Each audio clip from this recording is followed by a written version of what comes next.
sunshine out towards the west. But where we have got the cloud, it will feel much colder, and with a breeze coming in off the North Sea, it could feel quite chilly if you're on those coasts. So definitely a different feeling day than what we've had of late. Still a lot of sunshine elsewhere though, and those temperatures still responding in that sunshine, getting into the mid to high teens, but pegged back where the cloud persists. Now, as we head through the next few days into the start of next week, we keep high pressure close by, we keep a lot of dry weather, but it will just begin to turn a bit colder for many of us by the middle of the week. Goodbye.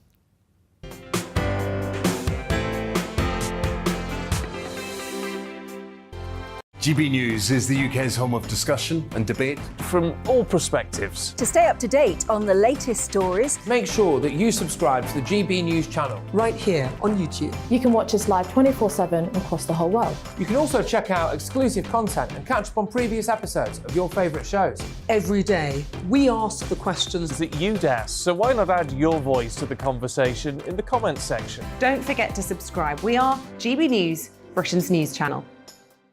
Every night at 11 on GB News, we bring you the next day's stories the day before. Basically like time travel. If it's a big story, we'll cover it, guaranteed. But we'll also have some fun along the way. Big opinions, big laughs. Sometimes big hair. This is Headliners, the paper review show that won't send you to sleep like the others will. 11 p.m, 7 nights a week. Join us.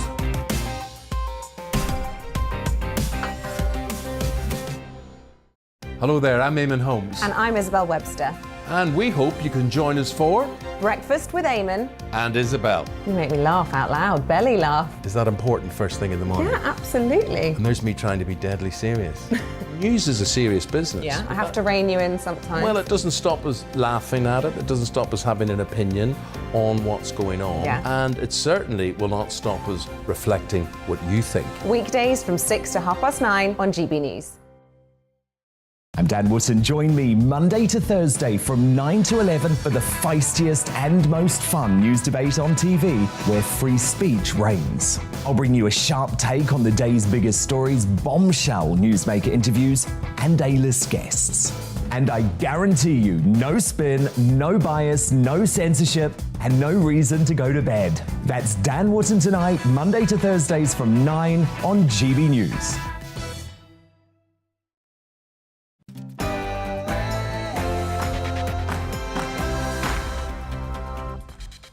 Hello and welcome, I'm Alastair Stewart, and for the next 2 hours I'll be keeping you company on TV and radio with the stories that really matter across the country and across the world.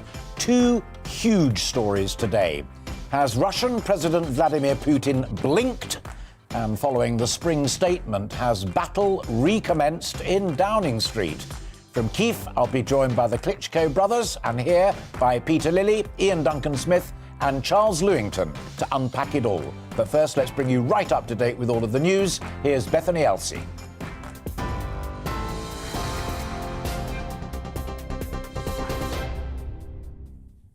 Good afternoon, it's 12 o'clock. I'm Bethany Elsey in the GB newsroom. Ukrainian President Volodymyr Zelensky has said his troops' resistance have dealt powerful blows to Russia. It's as Moscow claims Russia is moving to a new phase of its so-called special operation to focus on the eastern region of Donbass. Ukraine's Deputy Prime Minister says more than 100,000 people still need to be evacuated from Mariupol. Addressing global leaders in Qatar, the Ukrainian president compared the besieged city with Aleppo in Syria, saying it lies in ruins. All the roads to the city are blocked. Russian troops do not allow to the city even humanitarian cargo. No food, no water, no medicine. Around the clock, the city is being shelled. 90% of all buildings in Mariupol have been already destroyed. Thousands of people are dead. But Russia's invasion still remains unchecked. Meanwhile, the UK's Ministry of Defence says Russian forces continue to besiege a number of major Ukrainian cities, including Kharkiv, Chernihiv and Mariupol. It claims Russia is reluctant to engage in military ground operations and is instead relying on airstrikes to limit its own already considerable losses. The ministry also predicts Russian forces will continue to target urban areas at the cost of further civilian casualties. Former senior military intelligence officer Philip Ingram told GB News Russia has failed its main objective to topple Ukraine's capital, Kyiv. I think with the casualties that there's been and the way the Russians have attacked the civilian population of Ukraine and destroyed Ukrainian cities, I think the Russians retaining a single square meter of Ukraine will be unacceptable to the Ukrainian people and therefore President Zelensky. If there is some form of diplomatic settlement, if Russia still retains an element of Ukraine, the West doesn't need to back down, and I don't think the West will back down. The UK is providing £2 million of food supplies to parts of Ukraine encircled by Russian forces. The government said around 25 truckloads will be transported by road and rail to the communities in greatest need. Policing Minister Kit Malthouse says the UK is one of the leading donors in the world, supplying £400 million worth of humanitarian aid to Ukraine. He told GB News 150,000 families in the UK have stepped forward as part of the Homes for Ukraine scheme, with 20,000 visas already granted. Now, we recognise that the system can be sometimes bureaucratic. We have now streamlined it. We've made the form easier to use. We've expanded the number of appointments to 13,000 across Europe that people can attend. We're constantly working to try and make sure that the system is as smooth as possible for people wanting to bring Ukrainians to the UK. But we have to do that safely, in a way that's safe for them and also safe for us. In other news, a P&O ferry has been detained in Northern Ireland for being unfit to sail. The Maritime and Coast Guard Agency says the European Causeway ship is being held in Larne due to failures over vessel documents and crew training. It comes days after the ferry operator sacked almost 800 seafarers, replacing them with agency staff on cheaper salaries. The US president is in Poland today, meeting President Duda. Joe Biden will deliver a speech this afternoon where he is expected to argue the free world opposes Russia's invasion of Ukraine. He will also say that there's unity among major economies on the need to stop Vladimir Putin. The US president has held 3 days of emergency meetings with allies in the G7, Europe and NATO. The Duke of Cambridge has said the UK would support any decision made by a Caribbean state to become a republic. Prince William and Kate have been visiting Jamaica, Belize and the Bahamas as part of their Caribbean tour. Speaking at a black tie event in the Bahamas, the Duke said that whatever the future holds between the bonds between the UK and the other nations, it will endure. That's your latest news. More as it happens, but for now, it's Alastair Stewart and friends.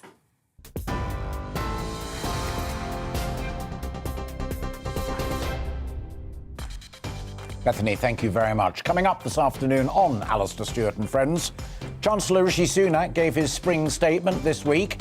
There was targeted action on the cost of living with particular help for those who are worst off. Fuel duty will be cut by 5p a litre for both petrol and diesel. But we'll be discussing if this was a spring statement for the rich. And P&O Ferries ship is held, as you just heard, in Northern Ireland because the Transport Secretary says it is unfit to sail. P&O Ferries sacked 800 staff without notice 8 days ago. Will be crossing over to Liverpool, where protests are taking place today. Plus, it has indeed been a busy week for the royal family. William and Kate have faced criticism on that Caribbean tour when they took photos with children who were behind fences. But was that just social media nonsense? According to Matt Wilkinson in The Sun, this tour has proved beyond doubt that William and Kate are far more popular than any politician. So lots to discuss there with my old chum, Charlie Ray. As always, I want to hear from you. Email me at gbviews@gbnews.uk. We are also on Twitter and Facebook. And don't forget to subscribe to our YouTube channel.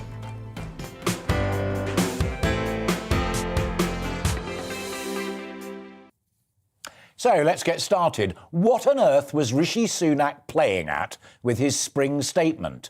As folk face the biggest cost of living crisis on record and the economy is in urgent need of post-COVID recovery, what did he do? He left us facing the highest tax take since Clement Attlee's Labour government in the 1940s and 50s and the sharpest fall in our living standards since 1956.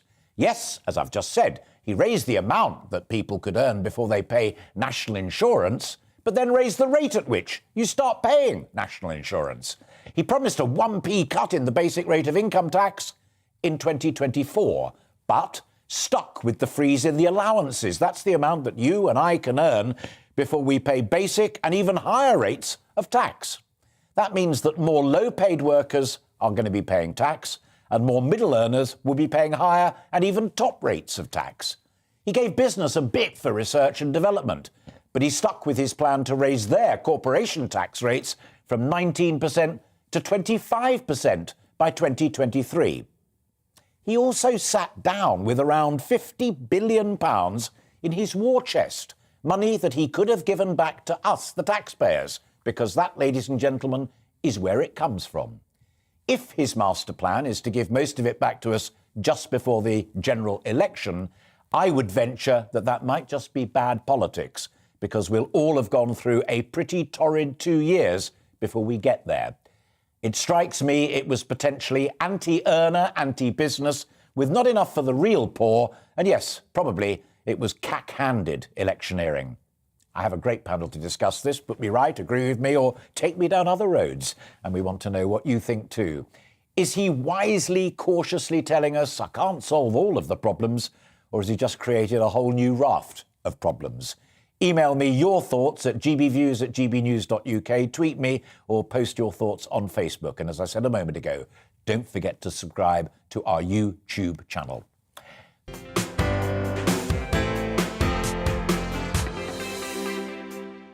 Never forget a sting. Joining me first are former Social Security Secretary and Shadow Chancellor Lord Peter Lilly, and former senior Conservative media maestro, and now the boss of Hanover Communications, my very good friend there in the middle, Charles Lewington. Thank you both very much indeed. Peter, did it make sense to you economically, this spring statement?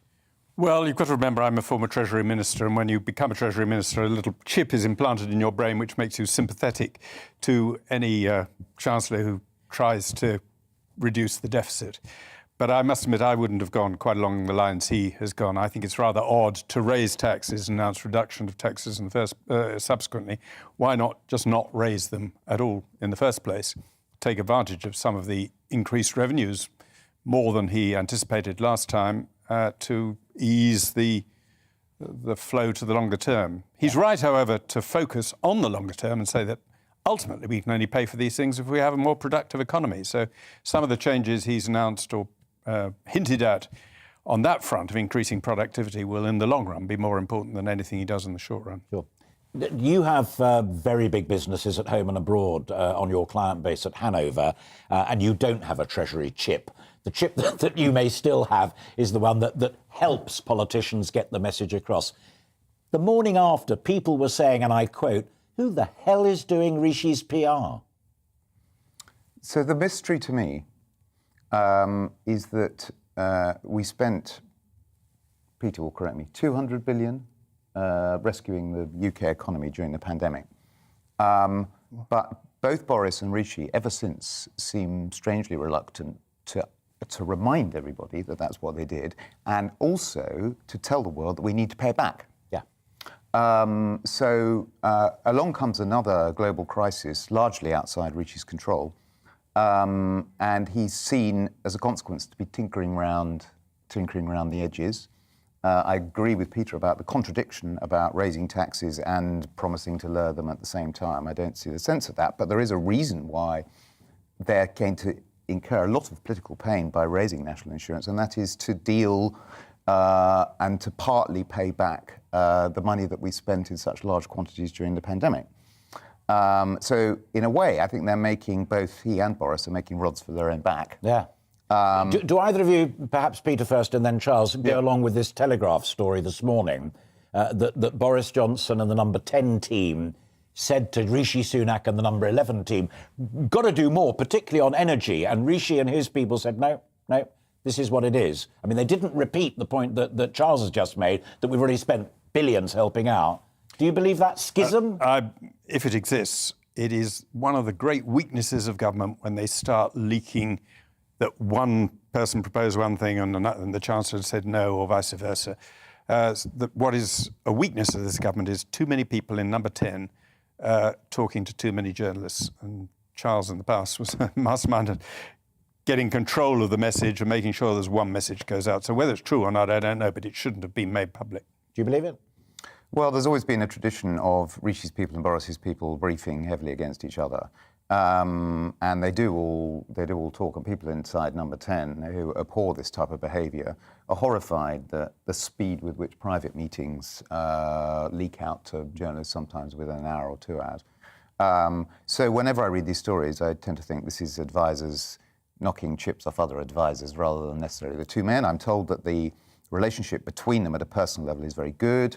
They have morning meetings together, small groups, problem solving. But that being said, we all know that Boris is I will fix it and I will spend my way out of a problem politician. And Rishi is a more traditional fiscal conservative. And between them, we need to kind of work out what the economic narrative is for the party. Just to remind folk at home, fiscal conservative, that basically means being tough on getting tax down and being tough on spending, which is something that... Borrowing less. That's the real schism that does exist about the Conservative Party, whether it goes down the big spend and high tax road or the low tax, low spend, smaller state road. Yes, and above all, not borrowing too much. As Charles said, we had to borrow a lot during the pandemic. There was simply no option. We'd stop people working. If they couldn't work, you had to subsidise their incomes, and we could only do that by borrowing. But that can't go on forever.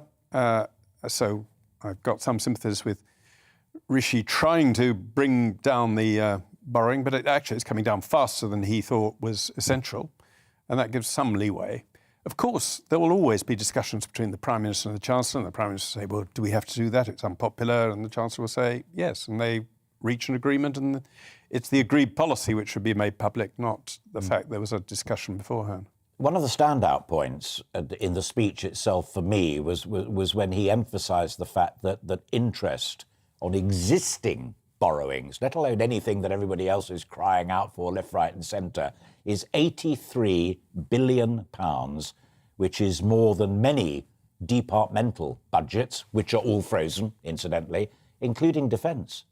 Yes, and of course one of the things that Rishi has to, and I will defer to my Treasury chip here in a minute, but one of the things Rishi has to plan for going forward is that interest rates will have to rise in order to curb inflation. So that 83 billion will become 100 billion, will become 120 billion, all of which will have to be factored into forward Treasury planning. I think on the defence side, Rishi had already announced quite a big package. And part of the problem with the Ministry of Defence is he's not very good at spending it. Particularly on kit. Particularly on kit. Now, Adventure suggests that 80% of that additional expenditure will be squandered and frittered away, or actually spent on upgrading equipment that should have been upgraded 5 years ago. Yeah. It's also interesting, just reactivating your Treasury chip, something that struck me the other day, reading stuff that Ben Wallace was saying, and then the Prime Minister said, yes, whatever the Ukrainians need, other than going in, we know that's geopolitics, but whether it's more anti-tank weapons, whether it's more training, more communications kit and what have you, there's almost a gap in public logic. Everybody cheers that on and says hurrah, without remembering that ultimately you, I and every other taxpayer in the country got to pay for it. Yes, so we're talking... fall off a tree. But we're talking in comparatively small sums, hundreds of millions, rather than the billions of pounds which all the tax measures we're talking about cost, and the borrowing and the interest rates. One of the things behind the interest rate burden is that for a long time we've benefited from the fact that a lot of the borrowing is index-linked. In other words, the interest rate reflects the rate of inflation. When it was low, we got away with very low rates of interest on our debt. Now inflation's gone up, suddenly the existing debt is paying more. Yeah. We'll also, of course, have to pay more on any additional debt, but it's the existing debt going up because of inflation. Cool. OK. I mentioned in my introduction about the corporate world, the business world, without whom we have no growth, we have no employment, we have no wages and all the rest of it. Everybody knows that. They may be critical of some employers like P&O, but in the main, we've got to be realistic about that. They also face increased national insurance payments, not just you and me as workers, the employers do as well. And secondly, their rate of income tax, in inverted commas, goes from 19 to 25p. This is a Tory party in government with an 80-seat majority or thereabouts that is supposed to be the party of big business. Ian Martin, who we all know writes for The Times and also runs his brilliant Reaction website, he says, big state, high tax, low growth. Welcome to Tory Britain. That's from someone who used to be a buddy. Well, it's worrying. The justification for the extra tax, if you recall, we've almost forgotten what it was spending on the NHS coping with COVID and in the longer term social security payments. And they're right, of course, that as we have an ageing population, we have to spend more on health. But a one-off tax increase doesn't do it. Only a more rapidly growing economy will deal with continuous growth in expenditure. Otherwise, you have to have continuous growth in tax rates. And that kills growth. And so you're running up a down escalator. So that's why I wouldn't have set on this. I put forward a proposal for coping with the social payment, the fact that people have to sell their houses to pay for social care by an insurance scheme. Unfortunately, it was ignored by officials and ultimately, therefore, not included. But that would be far better than all this extra tax. I'm a huge fan of Ian's, but I think there's a danger in talking about business in the round because global corporations will probably be able to absorb this incremental increase in corporation tax. 25% will still make us globally extremely competitive when it comes to corporation tax rates. Small businesses don't really pay much corporation tax. I think until they have profits of about 150,000, is it? Or well, even then there's a threshold. So, and in terms of the employer's national insurance increase, in a sense, that's sort of baked into a growing fixed cost of a big business. But it's the smaller businesses that get hit really badly, and like the woman on BBC Question Time the other night. She will have been hit, not only by kind of rising input costs as a consequence of inflation, but also having to pay more national insurance as well. And she'll be thinking, well, hang on a minute, during the last global crisis, which was the pandemic, Rishi wrapped his arms around us and gave us a furlough scheme and gave us interest-free loans. And so what he's doing now appears to be pretty small beer for a small business. So I feel very, very sorry for small businesses in as much as, there's a lot of extra costs they're going to have to contend with, but running a business is a risky business. No, absolutely. Yeah. One of the working assumptions, both in terms of media and branding, but also at the front line of politics, was that particularly during the Corbyn era, they're not going to vote for that lot, though, because that's going to be much higher taxes and they'll ruin the economy. We were talking earlier outside before we came in to have this conversation. The opinion polls are now consistently showing that people listening to this conversation, ordinary folk out there, now think that Labour looks more competent on the economy than the Conservative Party, and that Rachel Reeves, the shadow Chancellor of the Exchequer, didn't do a bad job in response to Rishi Sunak. Yes, I'm not sure how deep that goes. In fact, the most recent poll I showed that the Tories and Labour were neck and neck overall, which is extraordinary, given the difficulties the economy is facing and the fact that we're mid-term. Normally governments are unpopular mid-term, even if they recover as an election approaches. But we have to get back to the clear narrative that we will keep taxation low. And one reason I wouldn't have put taxes up and then cut them again is we had a promise not to raise taxes. Yeah, absolutely. And promises are rather important. And if you've broken that once, it's harder to convince people next time when you make the same promise. So there are tremendous reasons for not going down that route. Yes, from a communications perspective, the government has got a very muddled economic narrative.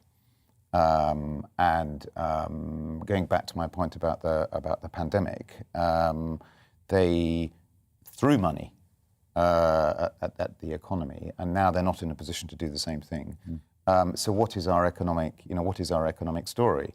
As much as I'd like to see taxes cut now, we've just spent 5 minutes talking about the size of the borrowing requirement and the likely fact that the interest payment on that is going to go through the roof. So we have to split the difference on all this, but we've got to tell the right story that goes with it. Then I don't think Rishi would get in quite such a mess on the back of his spring statements if it was better understood. The final point then that in a sense brings all of that together, and I just find it profoundly jaw-dropping, is that either Rishi himself, not a stupid man by any measure, or the people around him said, it'll be all right if we promise to take a penny at least, maybe a little bit more, off income tax just before the general election in 2024. A, it's not enough. B, they will have been through 18 months of agony.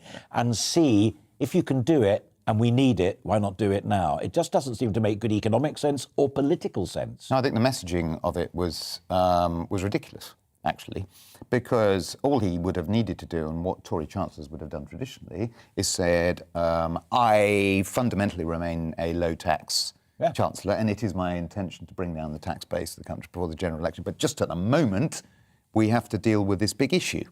So it was very muddled. So there was a better argument that could be made that wasn't? Yeah, I agree. What do you make of the politics of a penny off in 2024, or maybe 2p? Well, not very credible. People always like a tax cut, but the tax cut following a tax increase and just before an election won't carry much conviction, I fear. Fine. Gentlemen, thank you both very much indeed for now.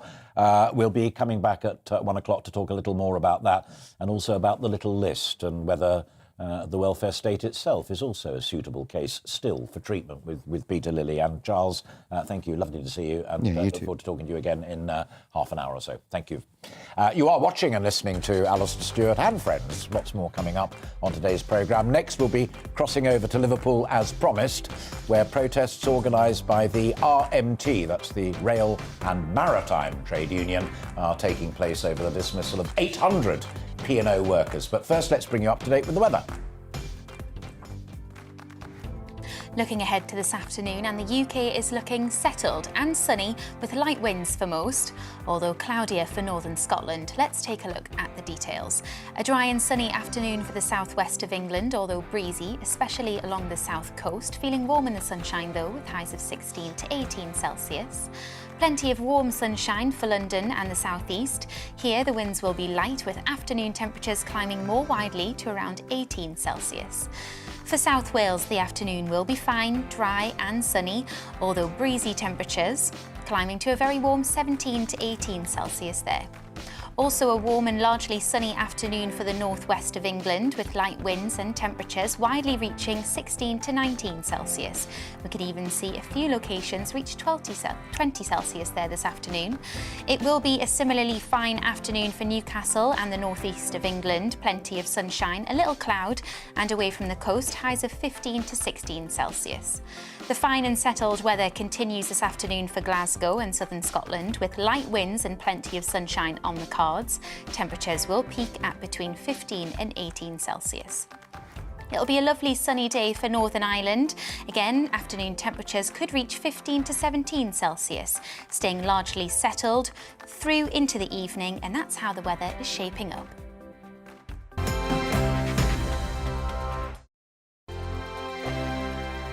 GB News is the UK's home of discussion and debate from all perspectives. To stay up to date on the latest stories, make sure that you subscribe to the GB News channel right here on YouTube. You can watch us live 24/7 across the whole world. You can also check out exclusive content and catch up on previous episodes of your favourite shows. Every day, we ask the questions that you'd ask, so why not add your voice to the conversation in the comments section? Don't forget to subscribe. We are GB News, Britain's news channel. Every night at 11 on GB News, we bring you the next day's stories the day before. Basically like time travel.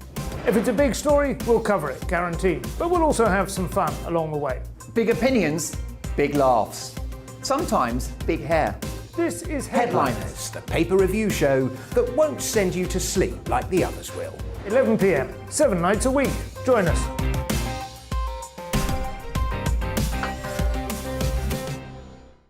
Hello there, I'm Eamon Holmes. And I'm Isabel Webster. And we hope you can join us for Breakfast with Eamon and Isabel. You make me laugh out loud, belly laugh. Is that important first thing in the morning? Yeah, absolutely. And there's me trying to be deadly serious.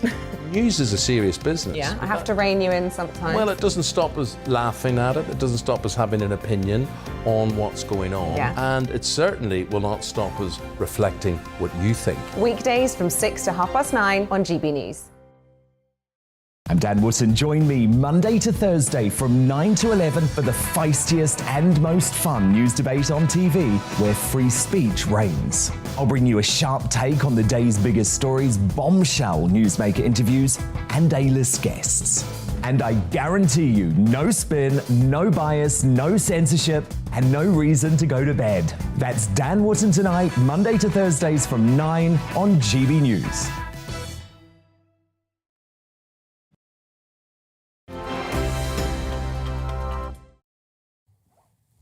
Hello and welcome back. It's 27, nearly 28 minutes past 12, and you're watching Alastair Stewart and Friends here on GB News. Hundreds of people are expected to protest the sacking of P&O Ferries staff at ports across the country today. Demonstrations are happening in Hull, Liverpool and down, of course, at Dover.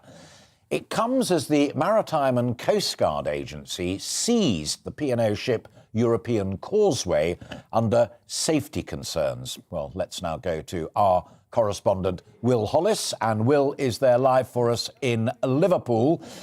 So everybody knows the background of this story, and there is a degree of genuine fury out there. The unions apparently are fearful over the lack of training for the new crew on the vessel. Is that the main reason why they haven't been given a licence for it?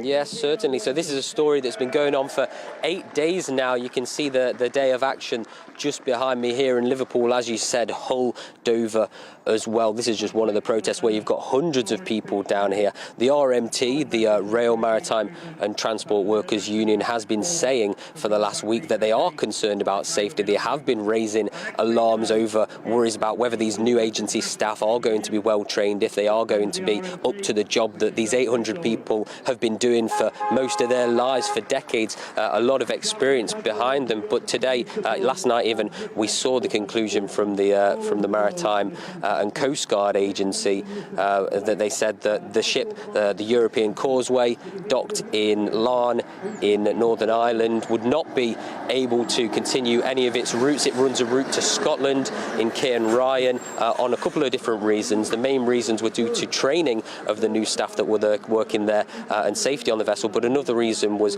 to do with documentation on the vessel. So at least in the union's minds, all of their worries, all of their fears are being agreed to and being recognised. And I think this is the really interesting point, that these people, the 800 workers who have been sacked from their positions, they've been training for long parts of their life to do this. But it's not just their livelihoods; they've also lost their homes at the port of Liverpool, Hull, and of course in Dover as well. So there's a lot of concern from the people that have come out here, but mainly from the people that have lost their jobs in this horrific way.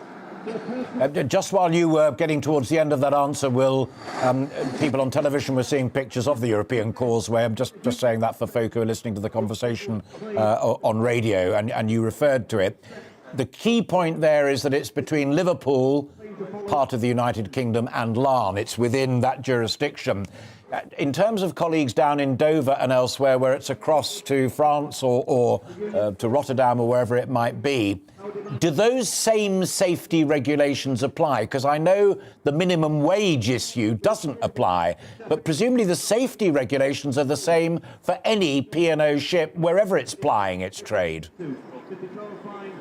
Yeah, so I think that they look at each individual P&O ship separately. But one of the things that the RMT, the trade union that are speaking behind me, are saying is that they want all of the fleet to be taken over. They want all of the fleet to be taken in. They don't want to have anybody slip through the cracks. Whether that will happen or if it will carry on by this case-by-case, ship-by-ship basis, we'll look to see as the Maritime and the Coast Guard agencies look at these different ships in the different capacity, looking at all the different aspects, whether it's training, whether it's vessel documentation, but the union certainly wants to see this entire fleet of P&O ferries taken over. And you mentioned, of course, the fact about payment. We heard it this week, the boss of P&O ferries mentioning that he would be paying minimum wage in terms of what British wages are, but of course he said it is in line with Maritime International Federation standards. So that's the way that he seems to be getting through this legal loophole and paying people less than what the average British earner would earn. Yeah, although to be fair, the boss of P&O, when he gave evidence to the MPs, clearly didn't have the highest regard for the law of the land generally.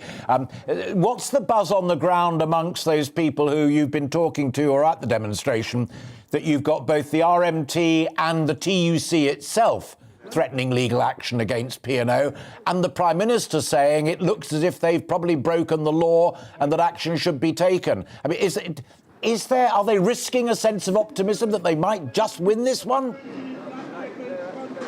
Yeah, I think there's a lot of confidence that something will happen, whether it would be a reinstated workforce of those 800 or at least a new workforce would be given the appropriate wage in line with British wages. We've heard that Grant Shapps, the Transport Secretary, said that he is going to be taking this to Parliament to fill in that loophole. But you can see here at the Port of Liverpool, just behind me, the 100 or so people here, what they were just hearing from before from the General Secretary of the RMT union is that they would like to see more blockades like this over the next few weeks as this story does develop. So I don't think it's going anywhere away from the news, Alistair. All right, Will Hollis live in Liverpool for us. Thank you very much indeed. I know you're staying put, and if any further developments take place, do let us know, or any other famous faces turn up to support. It usually happens, but you keep in touch with us. And for the time being, Will Hollis, thank you very much indeed. Our correspondent Will Hollis there live for us at the P&O protest at Liverpool. And as I said, there are other protests going on in Hull, Dover and other places. We're keeping an eye on that. You're watching and listening to Alastair Stewart and Friends. We've plenty more still to come this afternoon, including taking a look at the aftermath of the Spring Statement, part 2 of that conversation. But first, let's bring you up to date with all of the other news. Here's Bethany Elsey.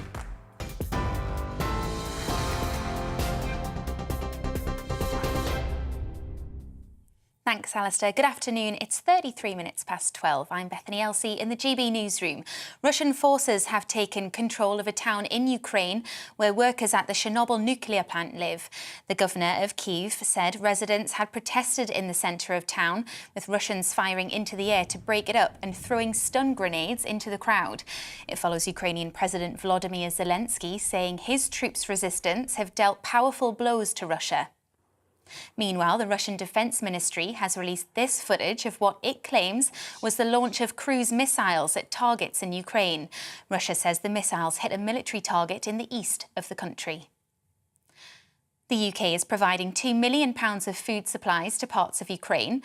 The government said around 25 truckloads will be transported by road and rail to the communities in greatest need. And in other news, P&O Ferry has had one of its ships detained in Northern Ireland for being unfit to sail. The Maritime and Coast Guard Agency says the Europe Causeway ship is being held in Laon due to failures over vessel documents and crew training. It comes just days after the ferry operator sacked almost 800 seafarers, replacing them with agency staff on cheaper salaries. And bus drivers in London will go on a 2-day strike from Monday after rejecting a pay offer. The action will involve drivers based at depots in Croydon, Norwood and Thornton Heath after routes across south and central London. The company Arriva offered workers a 1.5% pay rise, which the union Unite said was a real terms pay cut as inflation rises. On TV, online and DAB Plus radio, this is GB News. Now it's back to Alistair Stewart and Friends after this break.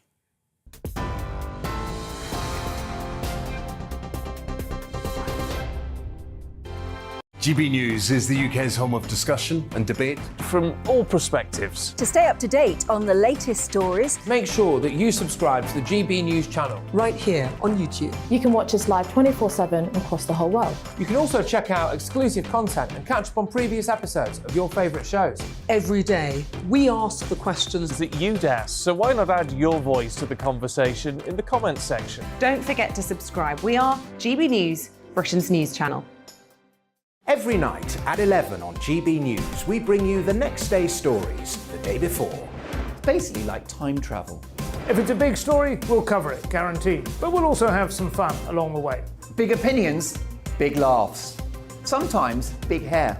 This is Headliners, the paper review show that won't send you to sleep like the others will. 11 p.m, 7 nights a week. Join us.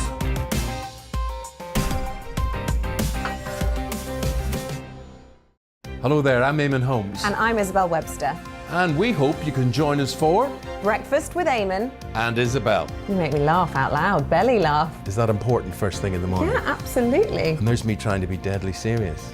News is a serious business. Yeah, I have to rein you in sometimes. Well, it doesn't stop us laughing at it. It doesn't stop us having an opinion on what's going on. Yeah. And it certainly will not stop us reflecting what you think. Weekdays from 6 to 9:30 on GB News. I'm Dan Wootton. Join me Monday to Thursday from 9 to 11 for the feistiest and most fun news debate on TV, where free speech reigns. I'll bring you a sharp take on the day's biggest stories, bombshell newsmaker interviews, and A-list guests. And I guarantee you, no spin, no bias, no censorship, and no reason to go to bed. That's Dan Wootton tonight, Monday to Thursdays from 9 on GB News.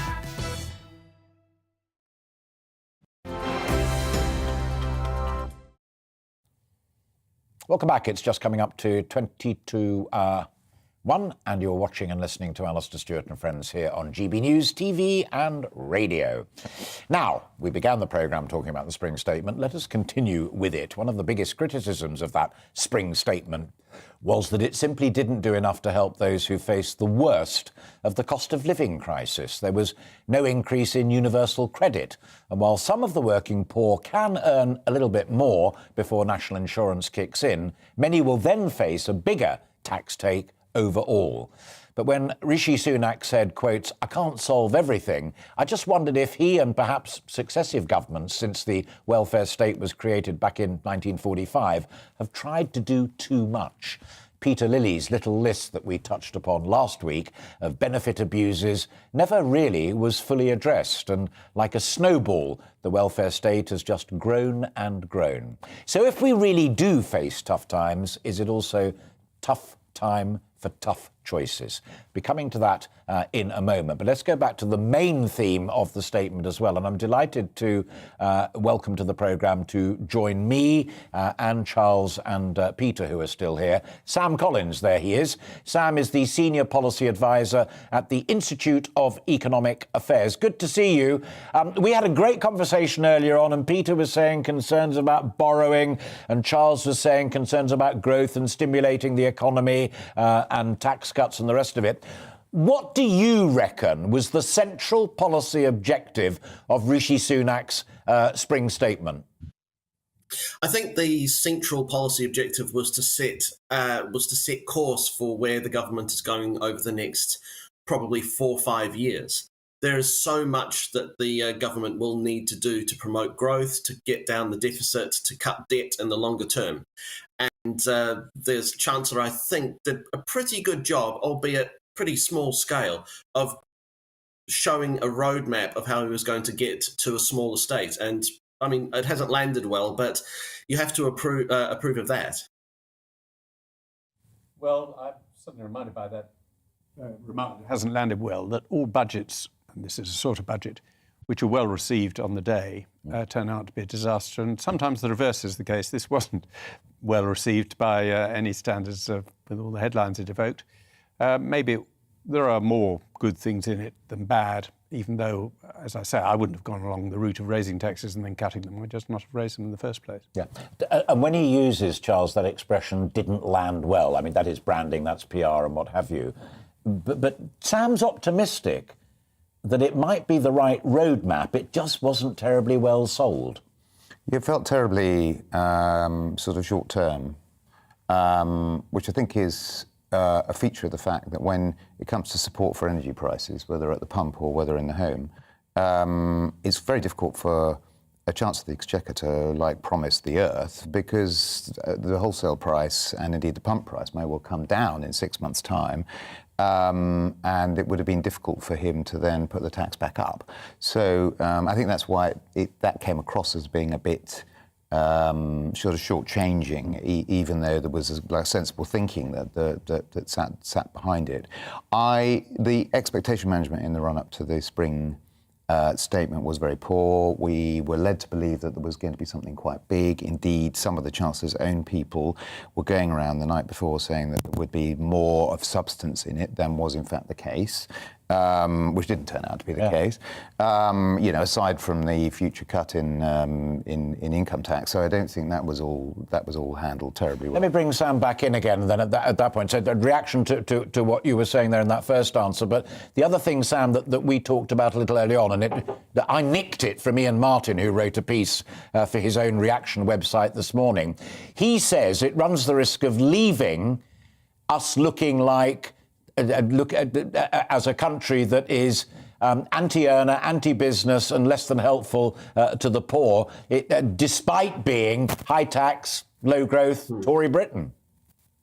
Absolutely, and I certainly don't want to over-egg the pudding. It was not a statement that is going to solve any of the problems that are facing British families, but it was the first step towards hopefully getting in the right direction, at least from a free market point of view.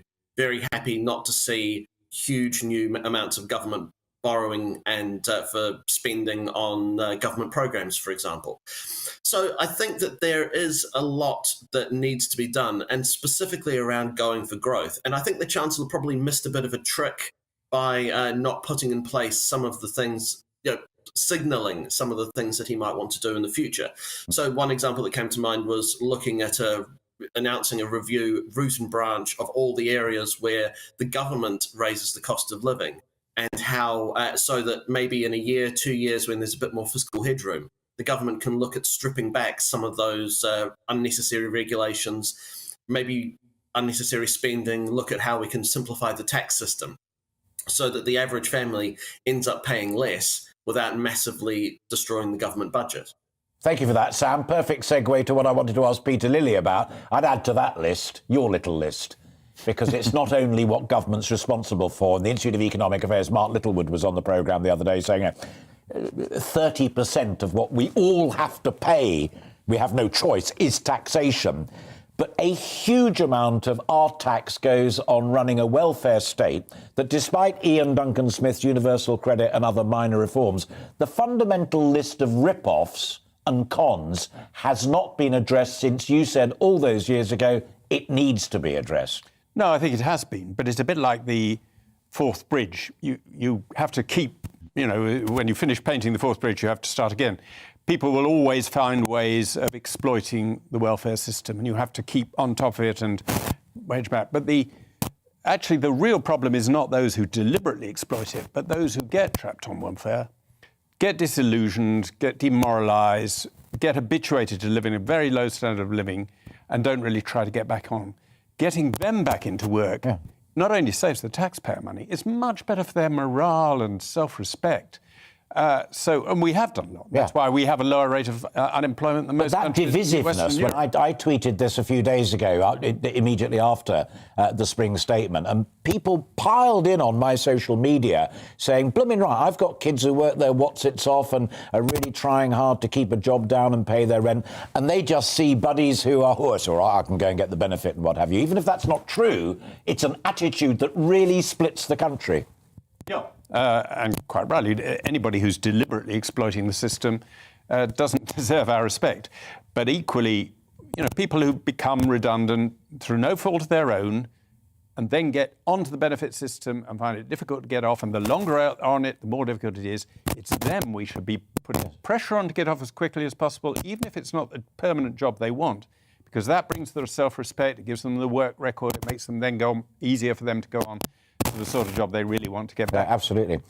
The other thing that really nags at me, and funnily enough, P&O in a way brings it up onto the front pages again, and it's what Gordon Brown called in-work benefits. It is the idea that all hard-working taxpayers who play by the rules should chip into a fund that allows somebody to get welfare money because their employer won't pay them a decent wage. I mean, that seems to be economically bonkers, but morally bankrupt in work benefits. Yeah, I don't. We still haven't cracked that, and it's a big issue. I suppose just going back to the messaging point, which is sort of my area of interest when it comes to this government. I sense that a lot of the very common sense talk that we've had out of previous Conservative governments, not just the one that Peter was part of, but also George Osborne, was kind of very good, in explaining why we needed to keep the benefits system under control.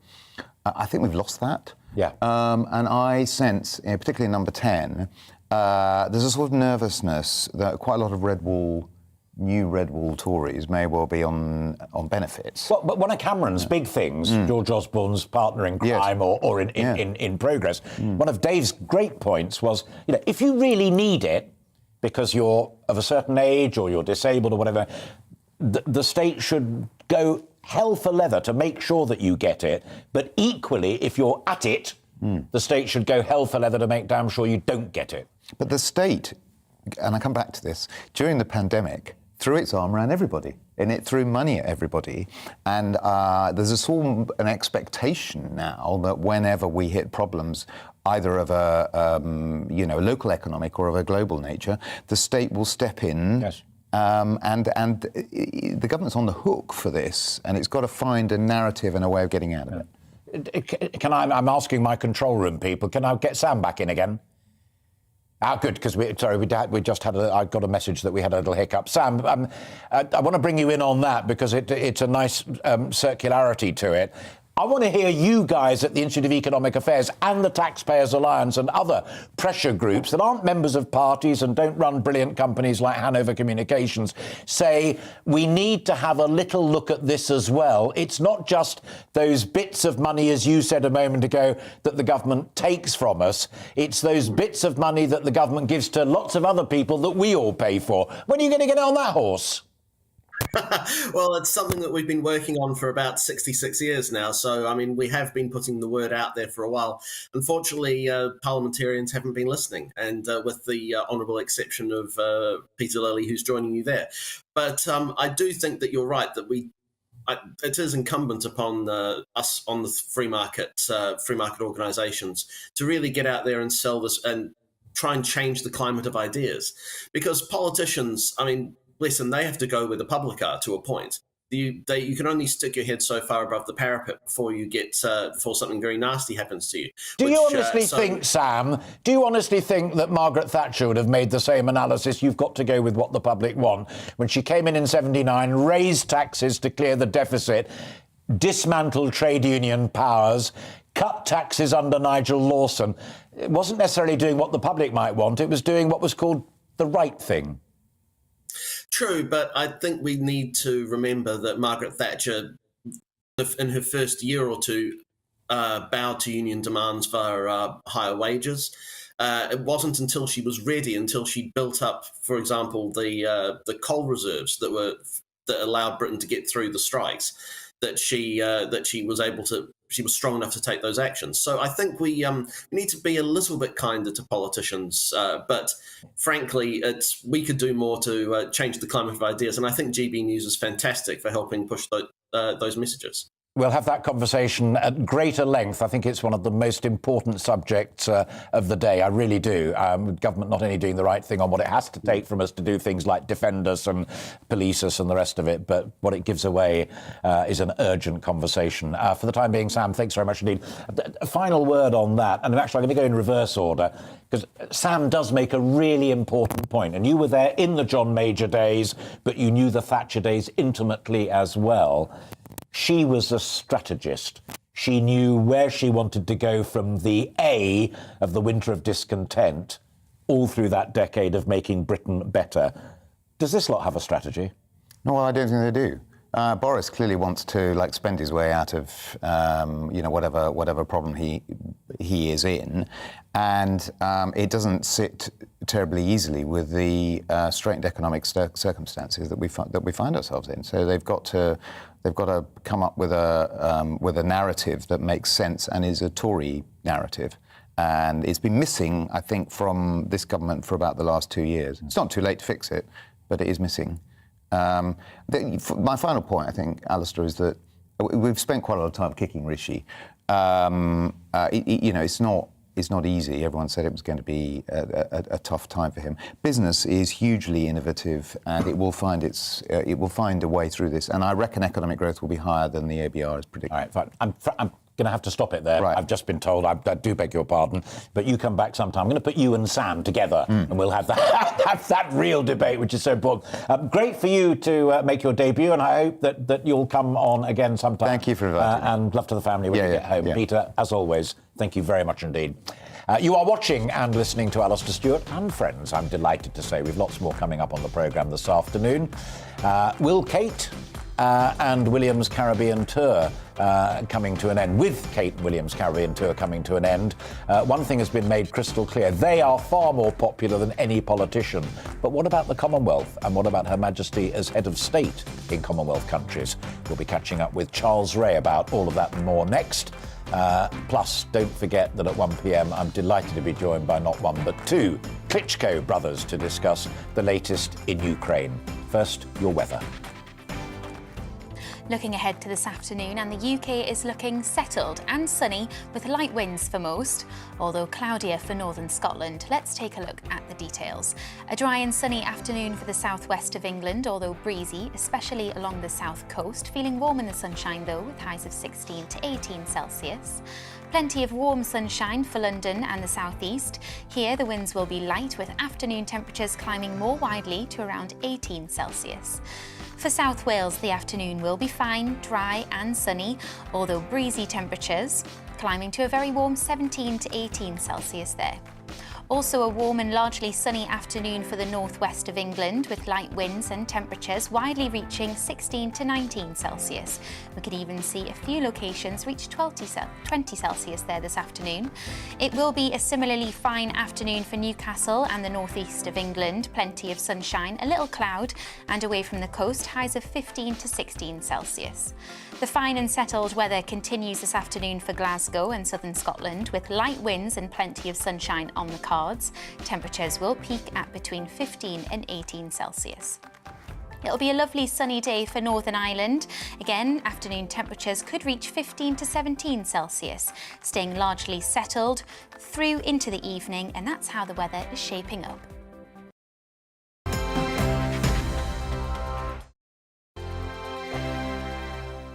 GB News is the UK's home of discussion and debate from all perspectives. To stay up to date on the latest stories, make sure that you subscribe to the GB News channel right here on YouTube. You can watch us live 24/7 across the whole world. You can also check out exclusive content and catch up on previous episodes of your favourite shows.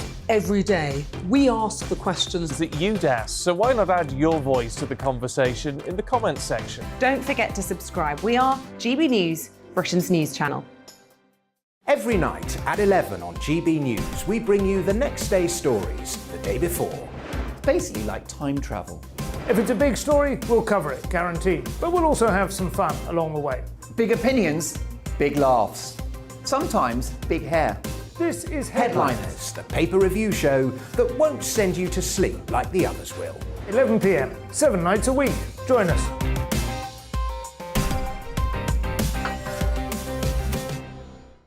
Hello there, I'm Eamon Holmes. And I'm Isabel Webster. And we hope you can join us for Breakfast with Eamon and Isabel. You make me laugh out loud, belly laugh. Is that important first thing in the morning? Yeah, absolutely. And there's me trying to be deadly serious. News is a serious business. Yeah, I have to rein you in sometimes. Well, it doesn't stop us laughing at it. It doesn't stop us having an opinion on what's going on. Yeah. And it certainly will not stop us reflecting what you think. Weekdays from 6 to 9:30 on GB News.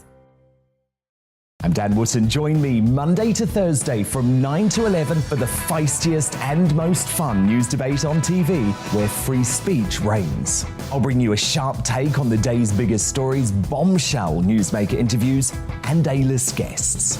And I guarantee you, no spin, no bias, no censorship, and no reason to go to bed. That's Dan Wootton tonight, Monday to Thursdays from 9 on GB News.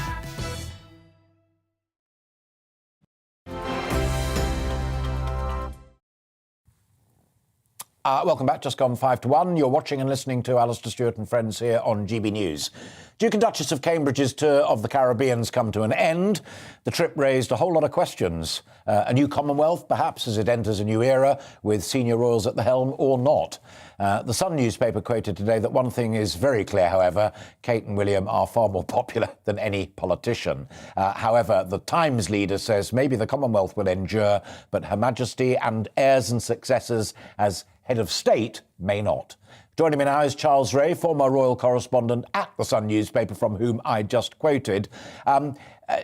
One thing that struck me as being standout, before we get into the detail of it, this was another case of media manipulation on imagery, because I sat there watching the pictures and 9 out of 10, it was happy, bouncy and brilliant. Absolutely, Alison. I picked up some of the papers this morning, and I was wondering whether some of those people who were writing about the royal tour were actually there, to be perfectly honest. I saw exactly the same pictures as you saw. There were a couple of bumps along the way. Belize, where there was a village that didn't want William and Catherine to land their helicopter there, and they just changed the location. Jamaica was the big one, in the sense of there was protest there because Jamaica is in the midst of, if you like, getting rid of the Queen as head of state. Now, it is not up to the monarchy to decide whether a country that's in the Commonwealth stays with her as head of state or not. It's up to the countries themselves, which is what William made it perfectly clear. And I think all those countries have a decision to make. If they make that decision, absolutely fine. Now, Bermuda made the decision last year. It's gone totally independent, but it's still retained as a link with the Commonwealth. So that's what I would expect to happen in the future. You made a let me just butt into Charles. Therefore, yes, you would go along with the Times leader, because that's the key point that the Times leader says. Not the end of the Commonwealth, but it may well be that increasingly Her Majesty and then Charles and then William won't be head of state, but the Commonwealth could and should endure. Yes, absolutely. Who knows what is going to happen after a new king comes along? We just don't know. And there are a lineup of countries who are saying we want to go totally independent, which is absolutely fine. There's nothing the royals can or want to do. William, in his summing up speech, said, just because you don't want, a head of state that's a monarch, we're still going to be friends. And that is absolutely true. Final point, and we have about a minute, Charles. Slight change of tone because it is sombre. The Duke of Edinburgh's memorial service on Tuesday. Yeah. Will Her Majesty be there? Will it be a last-minute decision, or will she not be there? Well, fingers crossed.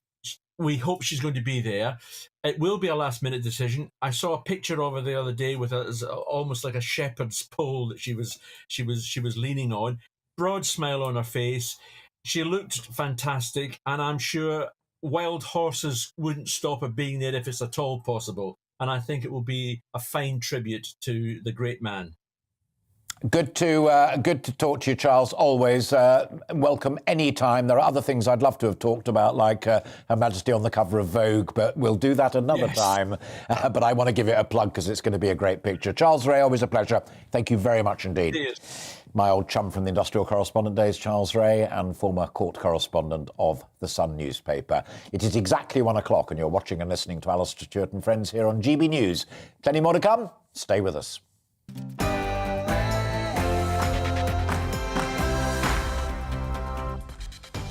And a few seconds past 1 o'clock. Hello and welcome. If you've just joined us here on GB News, hello and welcome back. If you've been with us since 12 o'clock, I'm most grateful. As I say, the time is just about 30 seconds past 1. I am Alastair Stewart, and we're into the final hour of the programme.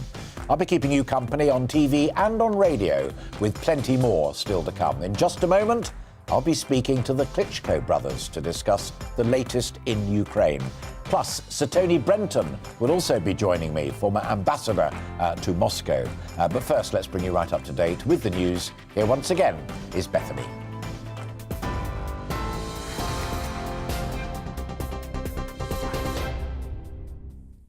Thanks, Alistair. Good afternoon. It is just gone 1 o'clock. Russian forces have taken control of a town in Ukraine where workers at the Chernobyl nuclear plant live. The governor of the Kiev region has said protests in the centre of town have been targeted by Russian fire and stun grenades. It follows Ukrainian President Volodymyr Zelensky saying his troops' resistance have dealt powerful blows to Russia. Meanwhile, Moscow claims Russia is moving to a new phase of its so-called special operation to focus on the eastern region of Donbass. The UK's Ministry of Defence says Russia is reluctant to engage in military ground operations and is instead relying on airstrikes to limit its own already considerable losses. The ministry also predicts Russian forces will continue to target urban areas at the cost of further civilian casualties.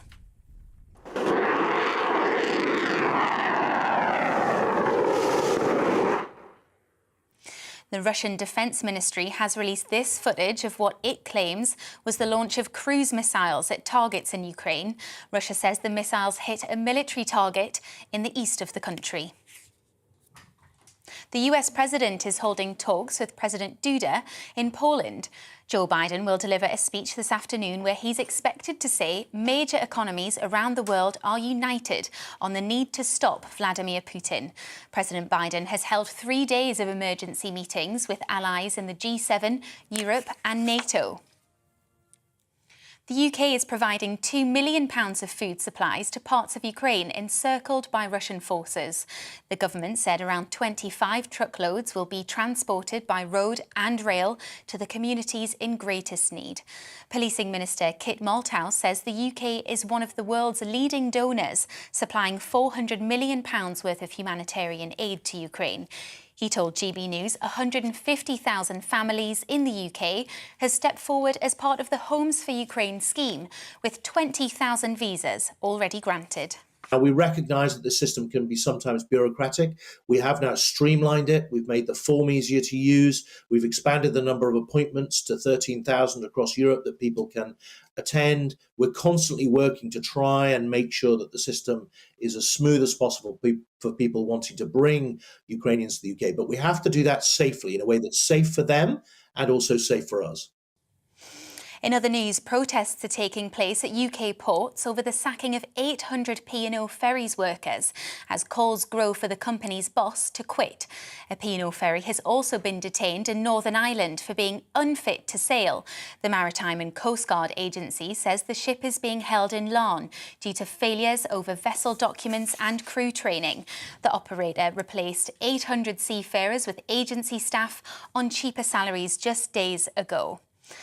Well, our East Midlands reporter Will Hollis joins us now from an RMT union protest in Liverpool. Will, thanks for joining us. What's the mood over there? Good afternoon. Yeah, we are coming to the end of this protest here at the Port of Liverpool, where a couple of hundred people have come to quite frankly protest the sacking of 800 staff that they see to happen quite suddenly and in an unconscious way. There were actually calls from the RMT union today to blockade ports like this. We've seen the news today regarding the Maritime and Coast Guard Agency taking control, seizing that one vessel, and people here have been saying over the microphone that they hope that's not the first and it certainly won't be the last, and they'd like to see the government take control of all of the P&O vessels. We're going to see lots more from this story over the coming days. Will Hollis there, our East Midlands reporter. Thanks very much for that update. Now, the Duke of Cambridge has said the UK would support a decision made by any Caribbean state to become a republic. Prince William and Kate have been visiting Jamaica, Belize and the Bahamas as part of their Caribbean tour. The Duke has said whatever the future holds, the bonds between the UK and the nations will endure. And the drummer of rock band The Foo Fighters, Taylor Hawkins, has died at the age of 50. The world-famous band were on tour in South America when they announced his death. The lead singer Dave Grohl has said the band are devastated by his untimely loss. This is GB News. We'll bring you more news as it happens. Now, let's get back to Alastair Stewart and friends.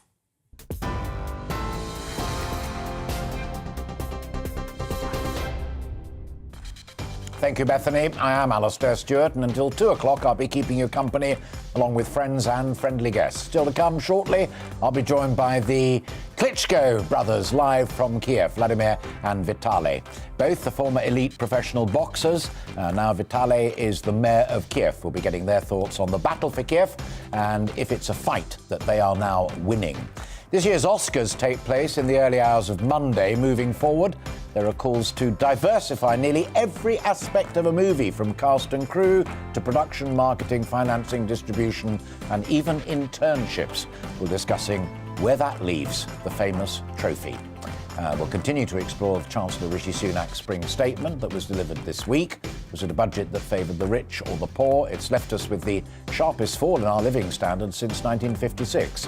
I'll be joined by the former Secretary of State for Work and Pensions, the man who invented universal credit, Ian Duncan Smith. GB News is all about you, our viewers. Any burning question or stories that you think we need to cover, no matter how big or small, we genuinely want to hear them. Get your voice heard by emailing gbviews@gbnews.uk. And do please put Alastair Stewart in the subject line.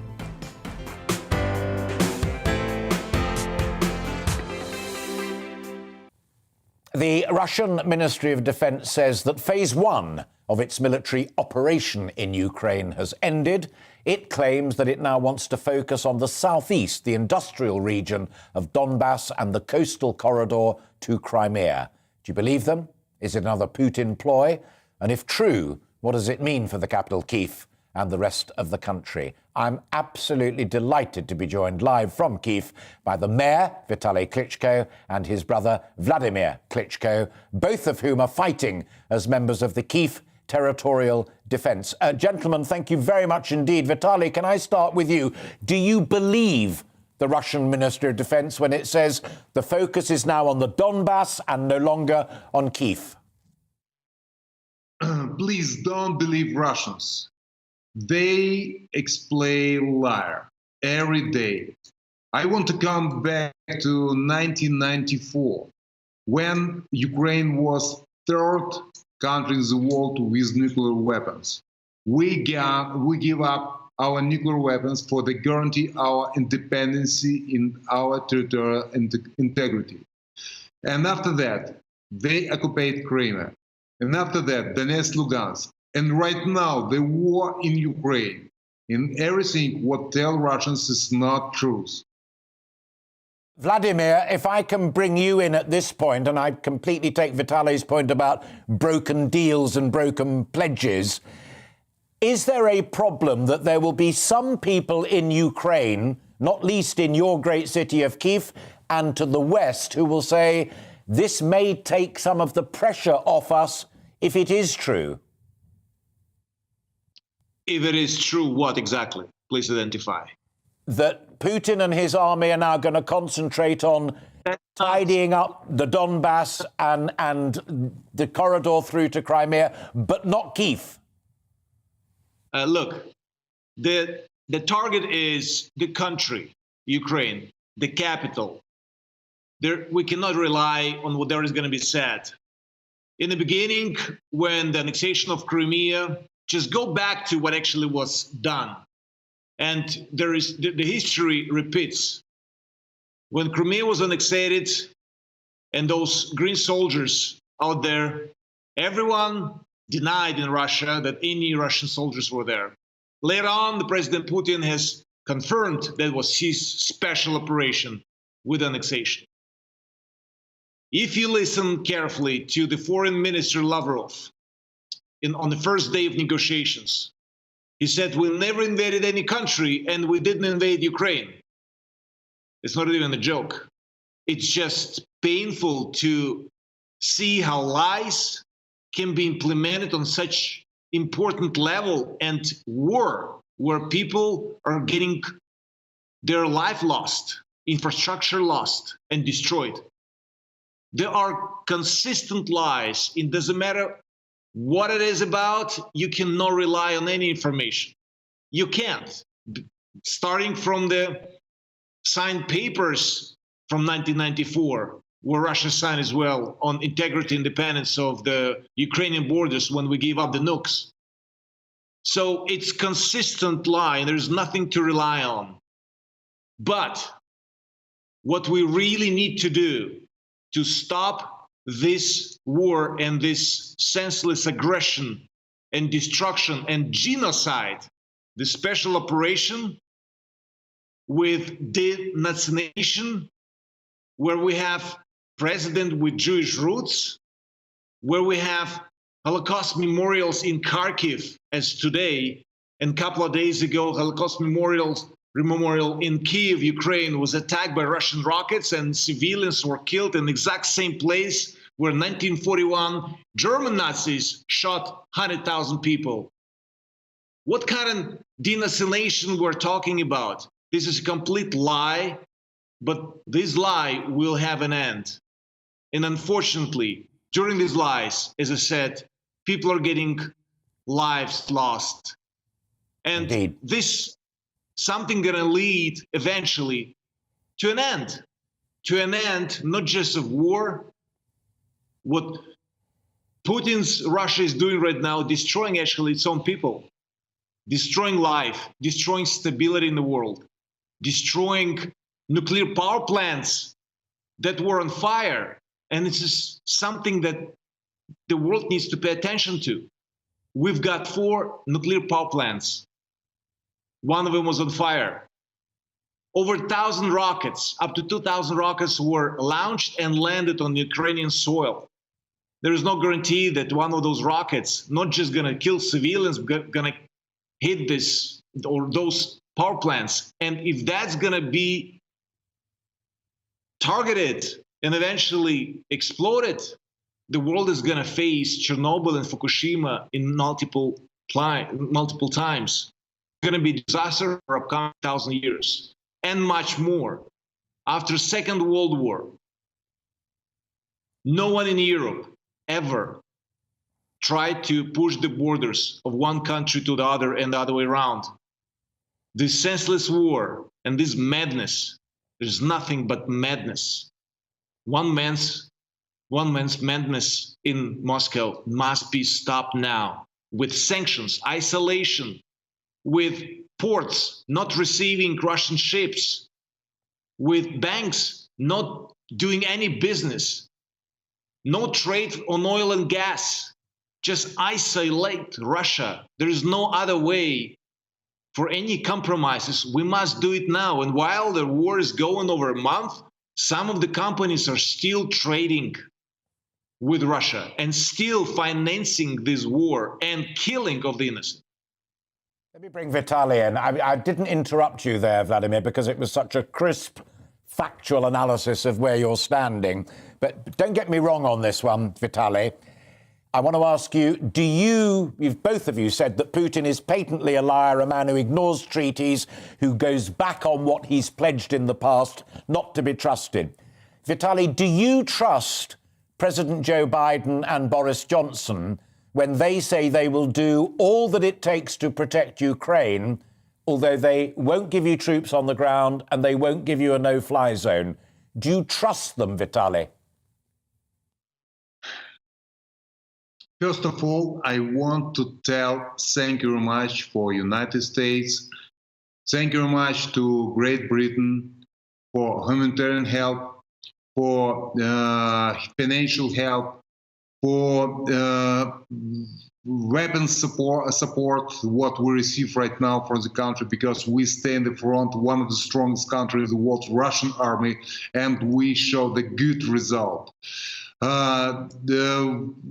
The Great Britain and United States do it a lot, but not enough. We need much more weapons. We need much more help. We have to stop the Russians. The whole world surprised how tough Ukrainian army defend our homeland. How, because the Russians have plans in a couple of days to occupy the capital of Ukraine. They have a good plans, but big plans about Ukraine, but our soldiers destroyed all plans of Russians. As former fighters, I tell you, it's very important weapons. but much more in the fight, important spirit. I explain why our army is so strong against Russians. Because Russians army, Russian soldier, fighting for the money. We are Ukrainian. Defend our children, defend our families, defend our homeland and our future. I have 3 sons, and I was talking to one last night, and I told him that I was going to be talking to you gentlemen today. And he said, it's such a powerful point, and it's such a lovely point, I want to put it straight back to you. You face life and death on a daily basis. You have huge responsibilities. You're defending your homeland, your families, and what have you. What impact has that all had upon the two of you as brothers? The bond, the relationship between 2 men the world knows as sportsmen, but now fighting for survival.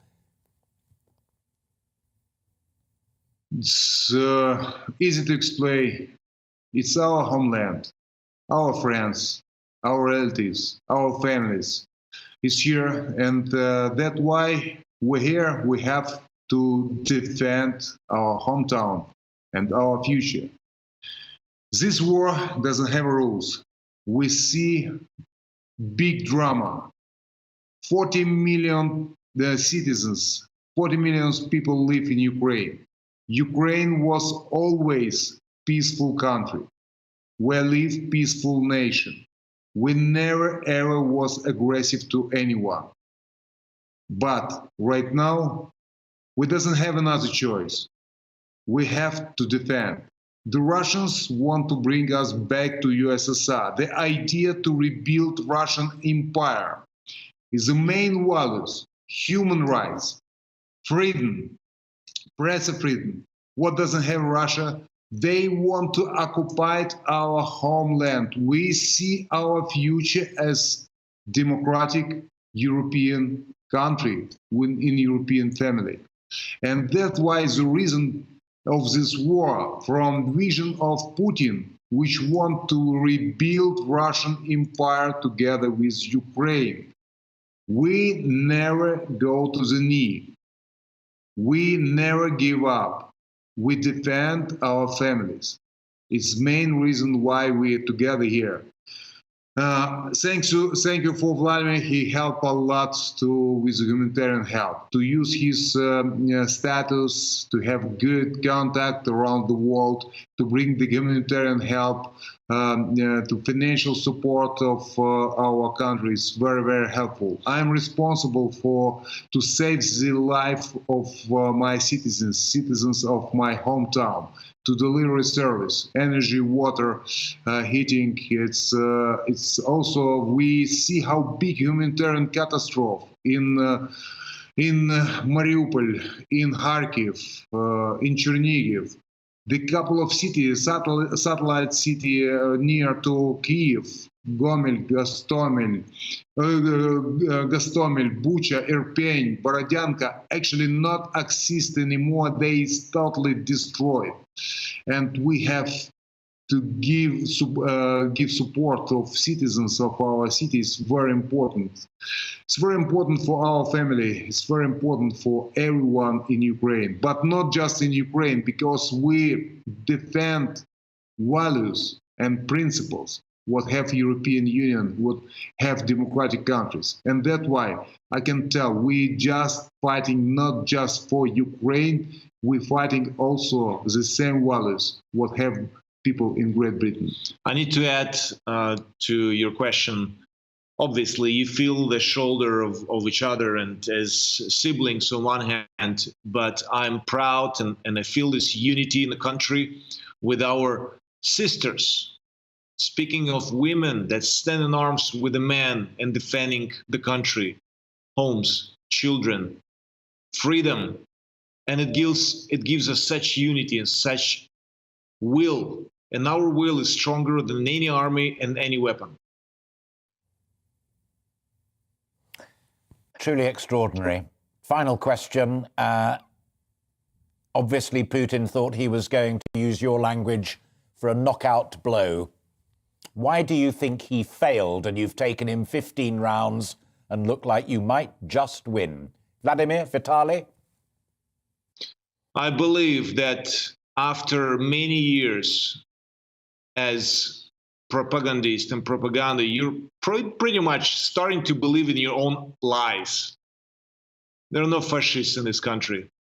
What Russian army is doing by destroying and killing, and you've seen those images in the past weeks where residential districts are getting completely destroyed. It's just so painful. Where children hiding with women in a theater like Mariupol, over 1,000 family members were hiding there with the signs written in Russian. Children precisely they bombed it and destroyed the building and killed the innocent. And it's continuing. This war is so senseless, and it doesn't make any sense that it must definitely come to an end, and quicker. And Vitaly Klitschko, it's been an honour. I've enjoyed our conversation, and thank you for finding time to talk to us. You both look knackered, and I can completely understand that, but thank you for being so articulate and forceful in a wonderful conversation. Godspeed to you both and to your people. Thank you very much indeed for your time. For support. Wow.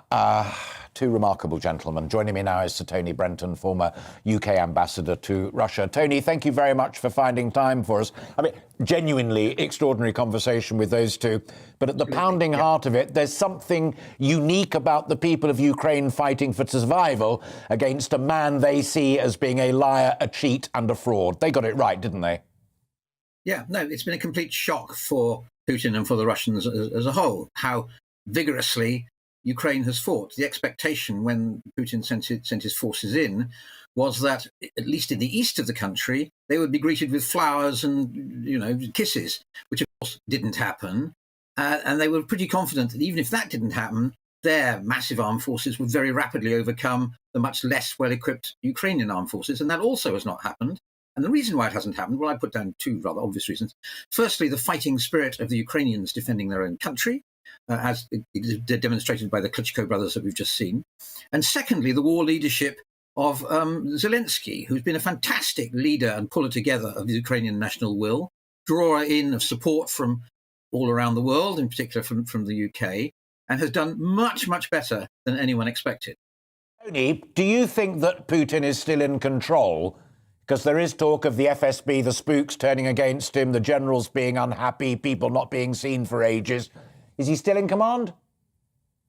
My instinct is that yes, he is. I mean, there are odd stories going around, and there have been odd signs. In particular, when he launched this back on the 24th of February, he had a very public meeting of his so-called Security Council, where they were all instructed to get up in front of a lectern and say what a wonderful decision it was. Now, the Russians do this a lot as a way of announcing decisions, and they're very carefully choreographed events, and everybody knows their lines and delivers them perfectly, except on this one they didn't. There were trips, there were doubts, there was clear uncertainty and hesitancy, and this is among Putin's top command about what exactly they were launching themselves into. So I'm sure there's a lot of doubt out there. I wouldn't say that at this moment will translate itself into an actual plot or overthrowing of Putin. I don't think we're quite there yet. But there is that possibility if they continue to do as badly in the war as they have done so far. Final point, Tony. The other thing that I think will have genuinely surprised many people, not least Mr. Putin, is Joe Biden coming up to the plate when it was needed. Europe, even post-Brexit, showing a greater unity of purpose than in living memory. And NATO spending money when it's needed. He just made his whole strategic assessment appallingly badly. Yes, that's right. I mean, the West has pulled together, much more effectively than the Russians expected, as Lavrov quite recently admitted. But I wouldn't conclude from that the Russians are simply going to turn around and go home. They've still got the biggest armed forces out there. They've still got, Putin himself, his job probably rides on him having a face-saving way out of this conflict. He's got the Russian people, I'm afraid, still largely behind him. So there's still a long way to go before the Russians turn around with it and go off with their tails between their legs. And my guess is that actually what you're going to have to get to is a negotiated settlement where Putin gets at least a little bit of what he wants. Tony Brenton, a real pleasure to talk to you. Thank you for finding time for us this Saturday afternoon. Thank you. That's Sir Tony Brenton, their former UK ambassador to Russia. We've plenty more to come in the last half hour or so of Alastair Stewart and Friends. After the break, we'll be talking about the Oscars. Judges will now disregard films if they are not diverse enough. We'll speak to a film critic about where that leaves the little statue and its award. But first, let's take a look at the weather. Looking ahead to this afternoon, and the UK is looking settled and sunny with light winds for most, although cloudier for northern Scotland. Let's take a look at the details. A dry and sunny afternoon for the southwest of England, although breezy, especially along the south coast. Feeling warm in the sunshine though, with highs of 16 to 18 Celsius. Plenty of warm sunshine for London and the southeast. Here the winds will be light, with afternoon temperatures climbing more widely to around 18 Celsius. For South Wales, the afternoon will be fine, dry and sunny, although breezy temperatures, climbing to a very warm 17 to 18 Celsius there. Also a warm and largely sunny afternoon for the northwest of England, with light winds and temperatures widely reaching 16 to 19 Celsius. We could even see a few locations reach 20 Celsius there this afternoon. It will be a similarly fine afternoon for Newcastle and the northeast of England. Plenty of sunshine, a little cloud, and away from the coast, highs of 15 to 16 Celsius. The fine and settled weather continues this afternoon for Glasgow and southern Scotland, with light winds and plenty of sunshine on the cards. Temperatures will peak at between 15 and 18 Celsius. It'll be a lovely sunny day for Northern Ireland. Again, afternoon temperatures could reach 15 to 17 Celsius, staying largely settled through into the evening, and that's how the weather is shaping up.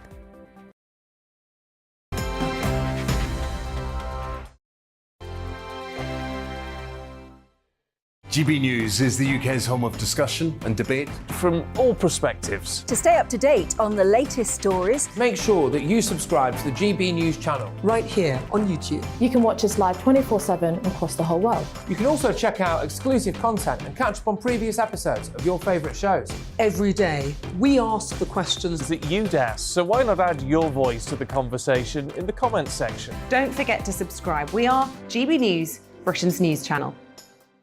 Every night at 11 on GB News, we bring you the next day's stories the day before. It's basically like time travel. If it's a big story, we'll cover it, guaranteed. But we'll also have some fun along the way.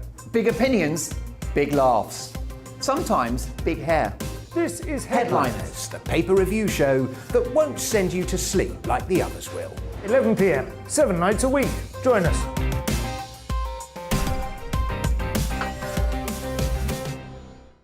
Hello there, I'm Eamon Holmes. And I'm Isabel Webster.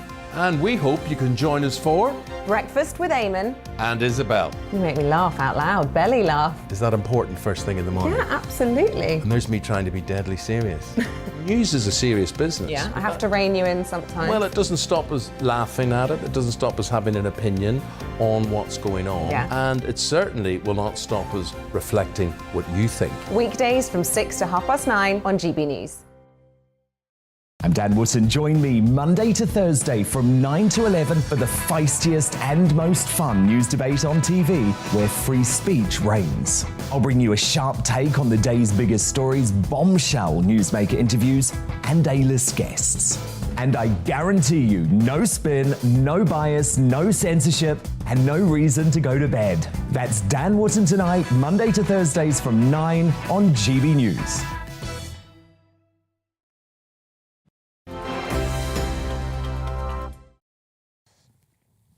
Welcome back. If I take 5 seconds to say the next sentence, it will be exactly 1:30. Oomph! It's exactly 1:30, and you're watching and listening to Alastair Stewart and Friends on GB News. Now, the government's facing criticism over long waits for its visa schemes for Ukrainians fleeing the war. We thought that last conversation with the Klitschko brothers was a perfect lead-in to this next report that we want to share with you. According to the Home Office data, over 35,000 applications have been submitted, with just over 20,000 visas already issued under the Ukraine Family Scheme. The government says it is moving as quickly as possible. Our East of England reporter Amelia Harper has been visiting waiting host homes, who are among the 150,000 people who signed up for the Homes for Ukraine scheme, to find out what they think.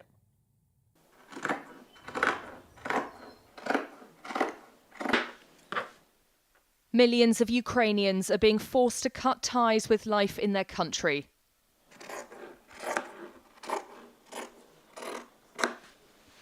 In Essex, one family is not only welcoming refugees into their home, but is also trying to help the women who have fled and remain in Europe.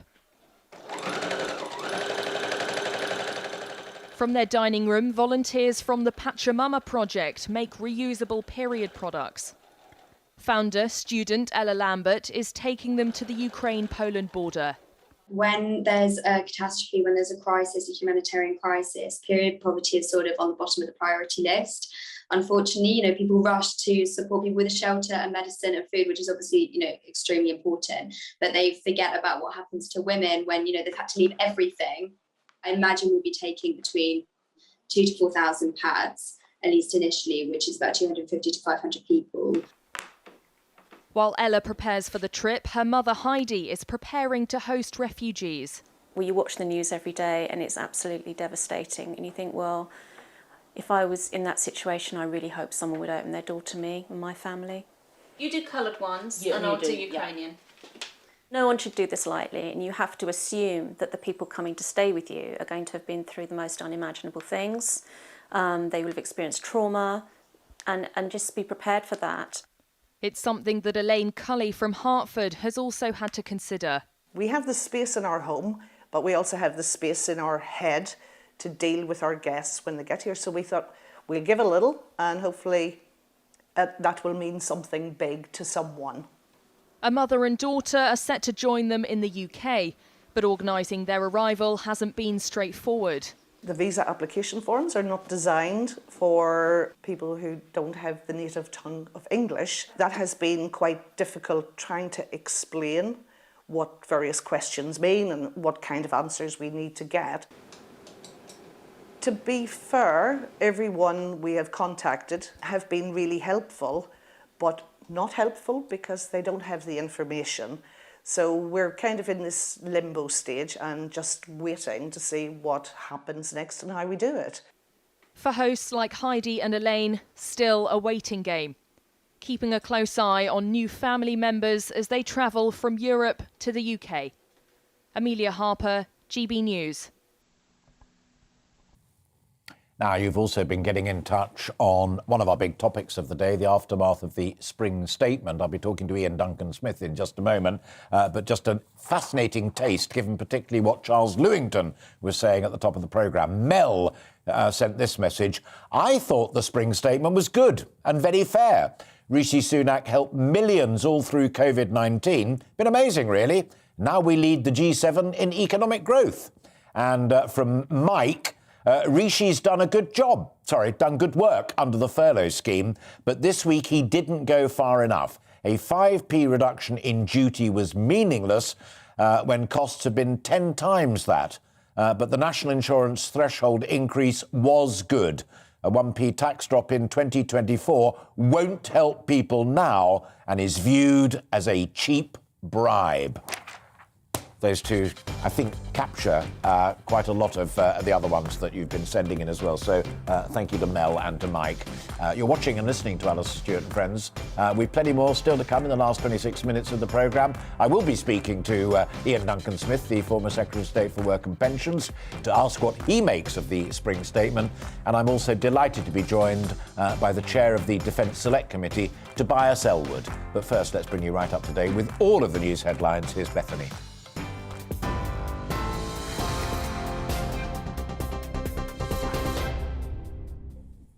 Good afternoon. It's 35 minutes past 1. I'm Bethany Elsey in the GB newsroom. Kiev Mayor Vitaly Klitschko and his brother Vladimir are warning the world is at risk if Russia targets Ukraine's nuclear plants. In an interview with GB News, the Klitschko brothers said they are grateful to Britain and the US for the support they've received, but it's just not enough. They say it's painful to think of the consistent lies from Russia and that they can't be trusted during peace talks. Putin's Russia is doing right now, destroying actually its own people, destroying life, destroying stability in the world, destroying nuclear power plants that were on fire. And this is something that the world needs to pay attention to. We've got 4 nuclear power plants. One of them was on fire. Over 1,000 rockets, up to 2,000 rockets were launched and landed on Ukrainian soil. There is no guarantee that one of those rockets not just going to kill civilians, but going to hit this or those power plants. And if that's going to be targeted and eventually exploded, the world is going to face Chernobyl and Fukushima in multiple times. Russian forces have taken control of a town in Ukraine where workers at the Chernobyl nuclear plant live. The governor of the Kyiv region has said protests in the centre of town have been targeted by Russian fire and stun grenades. In other news, protests are taking place at UK ports over the sacking of 800 P&O Ferries workers as calls grow for the company's boss to quit. A P&O ferry has also been detained in Northern Ireland for being unfit to sail due to failures over vessel documents and crew training. TV, online and DAB+ radio. This is GB News. Now it's back to Alastair Stewart and friends.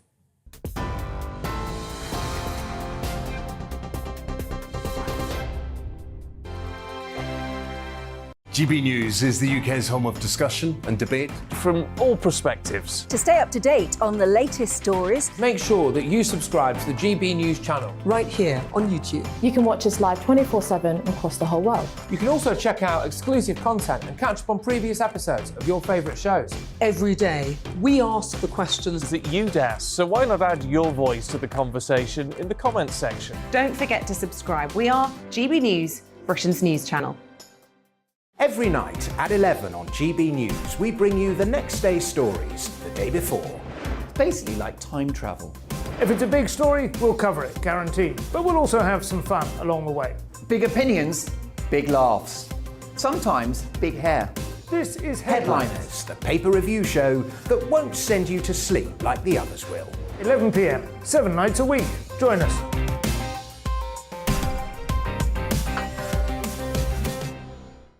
Hello there, I'm Eamon Holmes. And I'm Isabel Webster.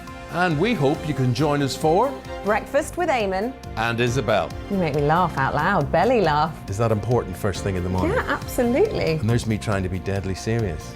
News is a serious business. Yeah, I have to rein you in sometimes. Well, it doesn't stop us laughing at it. It doesn't stop us having an opinion on what's going on. Yeah. And it certainly will not stop us reflecting what you think. Weekdays from 6 to 9:30 on GB News.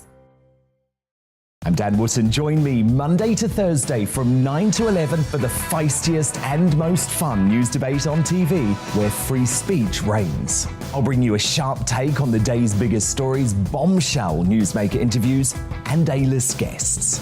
And I guarantee you, no spin, no bias, no censorship, and no reason to go to bed. That's Dan Wootton tonight, Monday to Thursdays from 9 on GB News.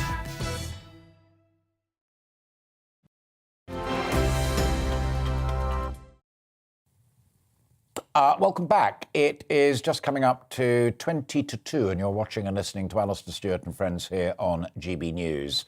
I'm going to end by taking a final look at our 2 top stories, the Spring Statement and Ukraine, with 2 top guests. In a moment, the former leader of the Conservative Party and the daddy of Universal Credit, Ian Duncan Smith. But first, delighted to be joined by the chair of the Commons Defence Select Committee, Tobias Ellwood. Tobias, thank you very much for fitting us in this afternoon. The Klitschko brothers have just been on the programme. Truly extraordinary experience for me, and from my social media, people found it pretty fascinating as well. Their headline simply was, in terms of the Ministry of Defence's statement in Moscow last night, Don't believe a word of it. It's a lie. Putin's a lie. They're all liars. Yeah, exactly right. He's a powerful character, the mayor of Kiev. I met him myself 4 days before the invasion took place. I think just in the week leading up to the invasion when I was visiting Kiev. But let's listen to him because he's on the ground and he's aware of just how distracting some of these statements from Moscow can actually be. They just need a bit of time to pause, to regroup, recognizing that their recent tactics have not gone to plan. The fact that you've seen so many Russian generals being killed on the battlefield is part of the fact that their logistics, their chain of command, their communications haven't worked. And so these commanders, senior commanders, have had to go all the way down to the front line to say what's going on. But we shouldn't think somehow this is now all over, that somehow Ukraine is on top of this and we only need to wait it out, even if it's a stalemate. The Russians are very good at recognizing their faults, very good at coming back to regroup. But ultimately, because they don't care about international standards, they will continue with their war crimes, with their genocide. I think repeating what we saw in Mariupol, potentially in places like Odessa, or maybe swing to the east towards the Donbass region. It's far from over. And the West needs to recognize, whilst we're learning fast, we need to be better at getting the types of weapon systems, the offensive, not just defensive weapon systems that Ukraine is now requesting. You know I'm not cynical, and I know that you're not cynical, but here's what worries me slightly. Within that Ministry of Defence statement, there are the nuggets of a deal that Russia gets Donbass, it keeps Crimea, but it lays off the rest of the country, and NATO's reinforced all of its borders to protect that pledge. The Klitschko brothers say, no way, one country, whole country. And you've heard it there directly from Ukraine. That would simply be unacceptable. Putin recognizes he's up against it, but he needs something to sell to his own people that this has all been worthwhile. But the Klitschko brothers are very clear also to say, ignore this, because as long as Putin is in power, then this battle will continue. And we must see this as a wider determination by Putin to advance more towards the West. You know, we see this at the moment as an event that's taking place in the last couple of months. Actually, Putin's plans here began with Georgia. They then began with the Crimea. This is just another aspect of that. If we give up now, if we create some form of deal with Putin, where's he going to go to in 2 or 3, 4 years' time?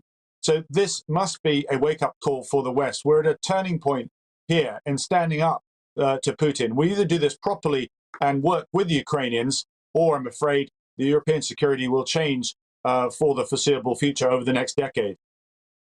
In that context, and bearing in mind that you said a few moments ago, Tobias, that we've got to stand four square with defensive but also offensive equipment for them, President Zelensky appears to have gone slightly cooler on the no-fly zone ambition, but he's crystal clear that he wants more tanks, even puts a percentage of NATO's entire force on it, and he wants more artillery.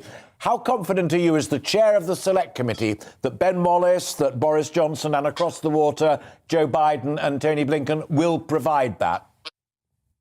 Well, you've named a number of people that are involved in the decision-making process. Unfortunately, things like providing heavy weapons, such as those Polish MiG fighters, which could have been slid across the table, have been prevented because of the United States. I get the impression, certainly from Ben Wallace and also from the comments made by our Prime Minister, that we ourselves, the United Kingdom, want to do more. But we're pegged back by the general timidity of NATO. And that was very evident in the summit over the last couple of days. I make it really clear to the Prime Minister, I absolutely encourage him to move ahead, if necessarily, on our own with Poland and other nations. We don't need to wait for the United States to wake up and realize the gravity of the situation here. Time is not on our side.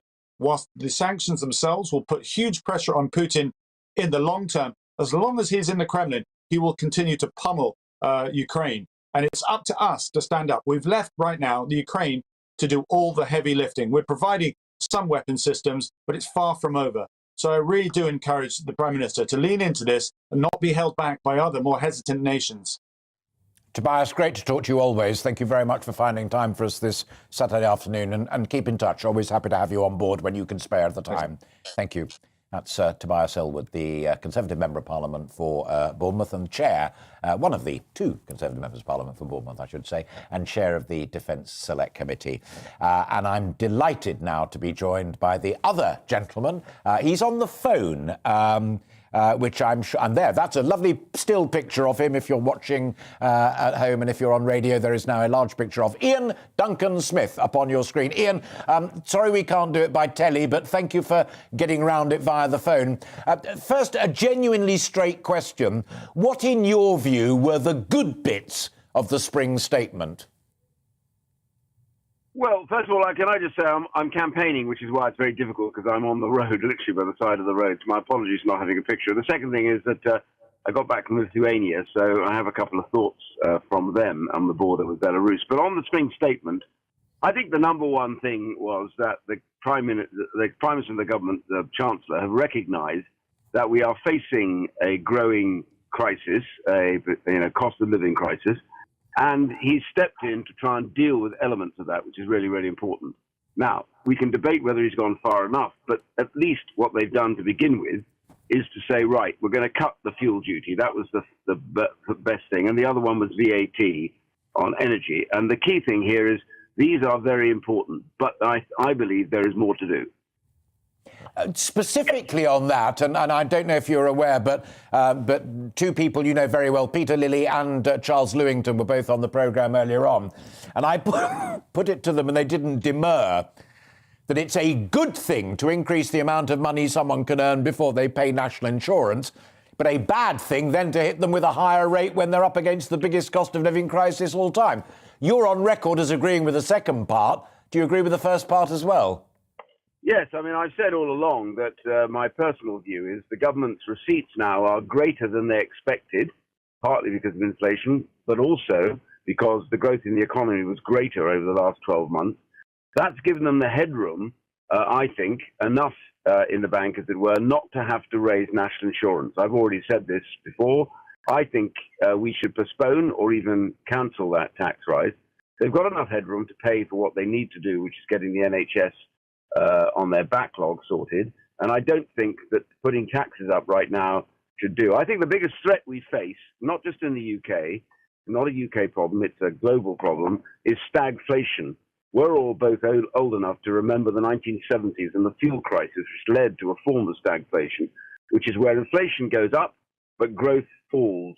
And the result of that is that people's incomes fall well behind inflation and everything spirals downwards and their money isn't at the same value. So that's a disaster, and we have to avoid that at all costs. And to avoid that at all costs, I believe actually the number one priority is to go for growth right now. We can deal with the rest later, and that means not tightening fiscally, in other words, not raising taxes. Ian, I agree with you 100%, and let me be even more specific, again, knocking back to the conversations I had with Peter and Charles. If you want growth to go forward and fund all of these things and get us out of the difficulties that we face, not unreasonably post-COVID, the two worst things that you can possibly do is freeze the allowances so there's no incentive to work harder and earn more, and increase the taxes on business, both corporation tax and national insurance. I mean, those two are utterly bonkers economically. Well, the thing is that these were put in place, or they were meant to be put in place, under the previous budget last year when things were very different. The problem we face now is, A, the fuel costs, and these are made even worse now by the attack on in Ukraine by Russia, which has created a real bow wave of trouble in energy costs, but also across the board. That's made inflation go through the roof. And it means, therefore, that people's incomes will struggle to keep up with inflation. Now, that's what I said, the beginnings of stagflation, which is a big, big problem. And to my mind, and it may be that others have a different view, that the biggest problem we face is potentially stagflation. If we get into stagflation, I always say, imagine that what stagflation is like an aircraft going into a stall. In other words, no forward movement, and the only way is down, and down very fast. And that's dangerous. So we have to avoid that at all costs. And that's where the growth comes from. And that's where we have to say, look, we're not in the business of tightening fiscally at this particular stage. We are in the business of taking the pressure off people through taxation and getting them and encouraging them to spend that the economy continues to grow and that their incomes grow with it. And that's very, very important. I'm grateful for all of that, and I've just signalled to my producer, who allows me the final minute, simply to say to you, you said you were just back from Lithuania and the Belarus border.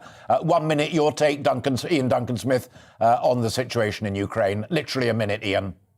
Okay, very quickly. The Lithuanians, as part of the Baltic states, are very, very worried about Russia and what they may do. And they want NATO now to provide them with a full air defense system, a proper, serious air defense system, what they call the Iron Dome.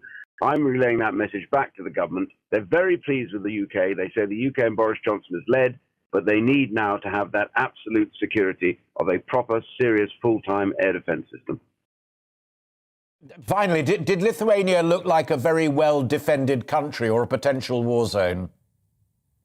Well, it hasn't been that well defended up until now, but the Americans, the British and the Germans are putting troops in there. They need more. They would like to have a brigade in there of British troops. They think the British troops are the best and they want them there. Ian, great to talk to you. Thank you very much indeed. I can't wish you well with the campaigning because, as you know, I'm viciously impartial in these matters, but I can wish you a splendid afternoon when you've finished doing that. And good to have you back from Lithuania. Join us anytime, Ian. Always welcome. Thank you, sir. Ian Duncan-Smith, the inventor of the universal credit, warning of the dangers of stagflation, where it all grinds to a halt, but prices still go up. He's absolutely right. It is a nightmare. Goodness me, we chose well today. I guess they were inevitable, the spring statement and Ukraine. I will read out these emails until my lovely boss tells me to stop. And I'm going to start, I think, with Bob. Yes? It's bizarre that many seem determined to vote for the Tories and Johnson despite everything that they do, anything that they do. Brian says people will still vote for the Tories as the only viable alternative is as scary as Vladimir Putin. We need another way. We did, to be fair, Brian, we did talk about that a little bit with Charles and with Peter.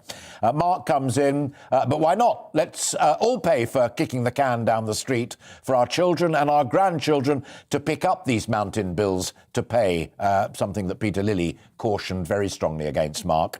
Di joins the conversation. I've been on benefits through ill health for a long time now. Part of the health issue has been a breakdown directly caused by the obfuscation and interrogatory attitude of the benefits bureaucracy. A lame horse, if ever there was one. Di, we did all say that we need to look fundamentally about who gets what and why and how it's administered. So thank you, and I wish you well, but thanks for raising that rather personal point, but an important one. Jeff says someone who earns £12,000 would have paid national insurance contributions and therefore contributed to their state pension. Now the national insurance contribution threshold's been raised, that same person will not pay national insurance and therefore not contribute to their state pension. And any lost year's contribution will matter at pension age. It's a trap that some may not know about. I tell you what, Jeff, Ros Altman does, and she's on the case, and she sits in the House of Lords and is a good friend of this programme. So good spot, Jeff, and well done. Christine, the problem was the introduction of working tax credits introduced by Gordon Brown. Why? Because whilst I appreciate the reason behind it, what it actually did was allow employers to get away with paying low wages because the state would top them up. If we are going to have such a policy, then the minimum wage should be the equivalent to the current figure benefits make income up to, which would eliminate the need for any benefits based on wages. I only disagree on one small point, Christine, and that is they should not be doing it in the first place. If you reckon you're good enough as a company to employ people, then you've got to be able to pay them a decent rate, not the rest of the taxpayer chipping in. So we're nearly there, Christine, and thank you. Jamie says he can't do right from wrong, can he? I think that's a reference to Rishi Sunak. Elaine, Bank of England have been asleep too. Oh, really important point, this one from Elaine. They've left it far too long to raise interest rates, so everybody, including the government, have borrowed far too much at low interest rates and now will have to service huge debt. Bonkers. Elaine, 10 out of 10. Don't see me, just take an apple, go home and celebrate. And the final one comes from Andy. Rishi Sunak has gone from hero to zero. but is nothing compared to the backlash that he's facing when the inevitable tsunami of hyperinflation hits within the next few months, which is due to insane money printing and distribution of helicopter money over the past 2 years.